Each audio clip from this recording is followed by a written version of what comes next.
Be Maui surf report. Today I'm gonna compare two small foils, relatively small foil. This is Armstrong HA525.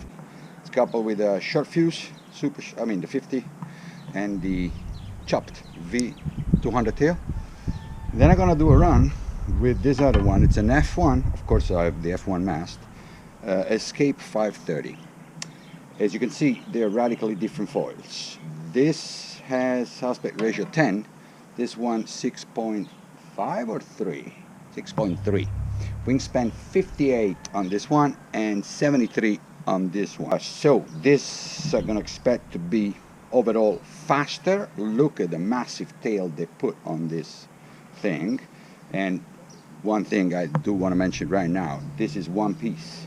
You will be connected right there to the mast, but you can't change anything. But it also gives really solid feel and no extra screws around or connections, you know, little gaps. This is going to be faster, better glide, better pumping.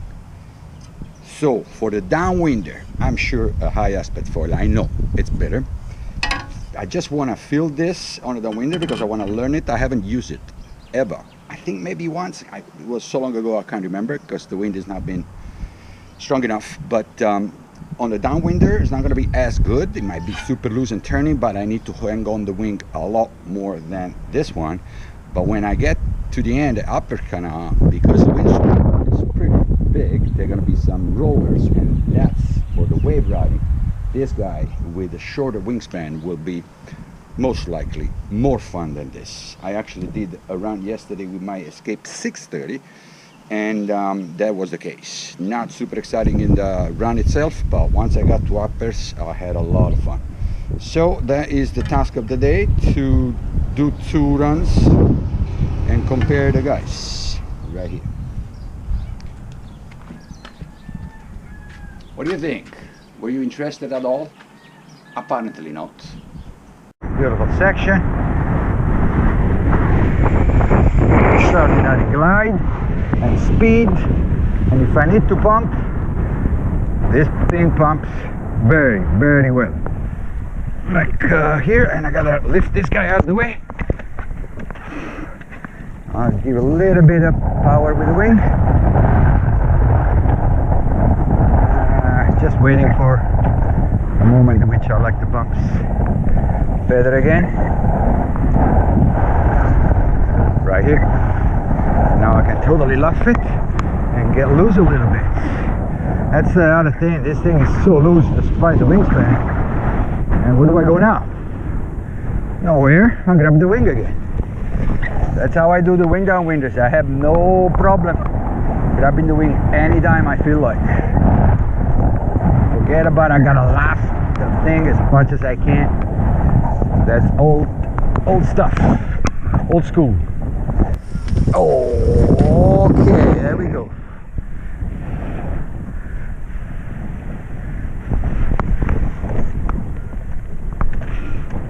Gotta hold the wing like this, and I got the gloves for that. Otherwise, it's zero putting wind right now. It will collapse in front of me. And that is not the best for the visibility. See how this thing pumps, amazing, and it's fast. So just out of my pumping, no wind in the wing, I can overcome the next bump and drop into it. Now this looks so good, and I'm gonna luff it like that. We gotta read the bumps. See this little wedge? Gonna bank on it, and a little bit of pumping. There you go. Lovely. Nice. Nice little drop. Fly high and go catch the one in front. Fantastic. 525 Armstrong.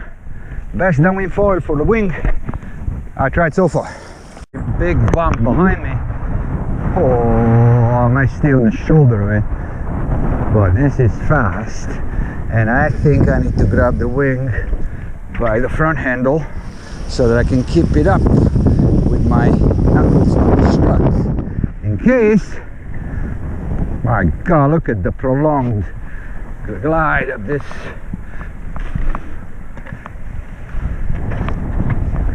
Yeah, in case the firing wind goes to zero. Holy shit, you guys can see that? Thing is breaking. Middle of the ocean. I'm sure there's a little bit of reef here. Oh, massive. Oh, chasing me.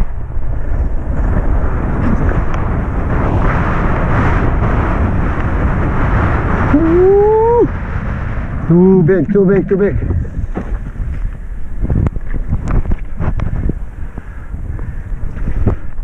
Real fast.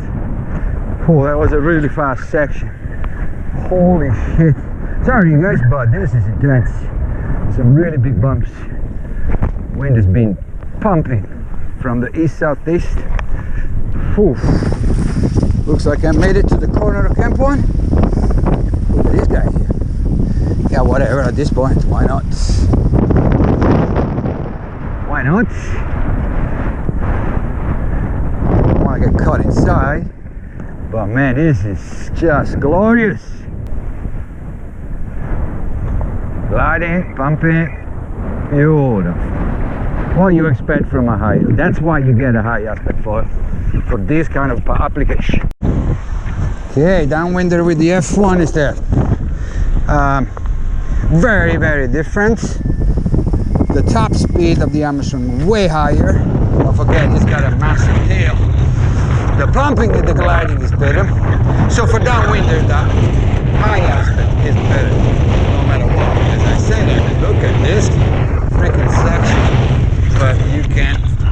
I mean, I was gonna go faster than the Armstrong. So with this, on a downwinder, if you just keep using the wing a little more often, instead of trying to get there by yourself. I mean, sometimes like now, I like to do that, but since it's not particularly effective, then I grab the wing again. And it's still really fun. But this foil will shine on waves that are steeper than this. And hopefully I get a chance to ride a few, now to get uppers. But in the meantime, stay focused on what I have here. Nice. Yeah, so sometimes I can laugh, and it's also a lot easier. Everything is easier on this foil. The pitch control is a lot easier. Don't forget, I got that tiny fuse on the Armstrong, and it's mostly the tail, the big tail here, that stabilizes everything, slows it down a little bit, and whistles. But this is the first time I use it pretty much, so I didn't have time to tune it. The Armstrong was noisy at first too, then I fixed it. Okay, let's see. So now I'm smartly powered up, waiting for something to happen like this. Oh, look at the gusts. Freaking 40 knots right now, you guys. It's wild. Okay, right here, I could pump, but I'm gonna do this. And it's whistling.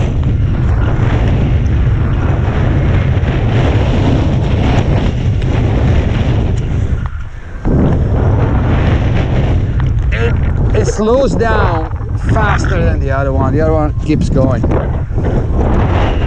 It's the tail.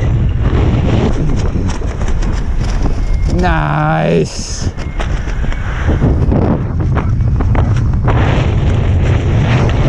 No, don't slow down. It's a tough comparison to this guy, because I'm comparing it to, whoa, a high aspect. But look how I was much more relaxed in that drop, because I'm more in control of the pitch. Which, you know, sometimes is a good thing, like in that drop, but most times I like sensitive foils. Either way, seriously, I'm having so much fun, even with this one. Super stable on the beach, super stable. Actually, this might be a decent top speed right here. I can't believe how easy it is to keep a bit screaming for life on the Armstrong. Okay. Woo, that was a drop and a half. Oh, look at this freaking glass. It's so good, you guys. Unreal. Really, really, really good conditions. Oh yeah, how's this one? How's this view? Oh, and go. Fasten your seat belts, because I'm going fast. Really fast. I want to see the speed of the underroad.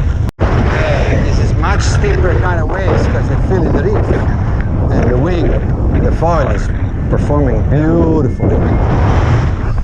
Cutting back, left, right, pretty tight, and overall pretty easy. So this is more of a pure wave foil. The other one is a glider, so good for downwinders. End of the day, I'm pretty tired. Both runs were pretty intense, and everything you would expect comparing a high aspect foil to a medium aspect one was confirmed. The Armstrong, the high aspect one, glides better, pumps better, it's overall faster, but that also I think depends, because we're comparing not only the front wing, the whole thing.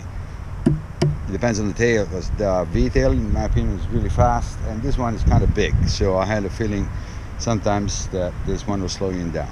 That is confirmed by the top speeds I recorded, 21.7 on the Armstrong, 19 on this one. It was definitely slower. It was also a lot easier, much more in control with the altitude and the pitch, and never was close to falling with this one. I fell 3 times on the Armstrong. They're right, completely different, and I haven't ridden that one in a long time, so that explains why. This is much more of a surfy foil. At the end I got some steeper waves on the reef, and then at that point it carries the speed nicely, even when you flag the wing. So it needs more steepness, this guy, and then if he has more steepness, it carves beautifully, easy to redirect, put it on the roll in a nice gradual way. Instead the high aspect Armstrong, it still turns, but you know how they turn the high aspect, it's like more like on off, zan, zan, zan. It's not as satisfying as far as feeling in the carving. And I think I'm gonna go home and have a beer. Thank you for watching.